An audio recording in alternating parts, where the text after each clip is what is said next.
इसोरनि गाहाम बाथ्रा 1 पेट्रनि 4 बालाबनि 8 सिरियावहाय जोंखौ बुंनो जाहैबाय बयनिख्रुइ गोनांसिनथार बाथ्राया बेनो गोसो मानिजों नोंसोर गाव गावजों अनज्लाय मानोना अनज्लायनायजों सासेया गुबुन सासेनि पापफोरखौ खोबो होननानै बुंदों।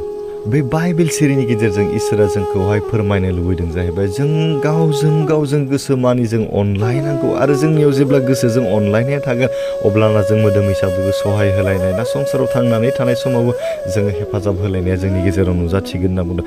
बेनिखायनो जों जेब्ला गोसो मानिजों अनलायगोन संसाराव थांनानै थानाय समाव जोङो गोजोन जिउ खुंलांनो हागोन मानोना अनलायनायजों सासेया गुबुन सासेनि पापफोरखौ खोबो होननानै बुंदों। अनलायनायजों माबोरै पापफोरखौ खोबो होनोब्ला जों जेब्ला अनलायगोन जोंनि गेजेराव गाज्रि साननाया गैया जागोन, गाज्रि नांलायनाया गैया जागोन आरो गाज्रि हुदा बाहायनायफोरा जोंनि गेजेराव गैया जागोन। जों गावजों गाव अनलायनो हायोब्ला जोंनि गेजेराव पापानो गोमालांगोन मानोना आं बेखौ अननाय थानायखाय आं बेखौ रायनो हानाय नङा, आंहा अननाय थानायखाय आं बेखौ बुनो हानाय नङा, आंहा अननाय थानायखाय आं बेनि सायाव इनाय मावनो हानाय नङा, आं बेखौ जिनाहारि खालामनो बेबिसार खालामनो आं बेजों हानाय नङा।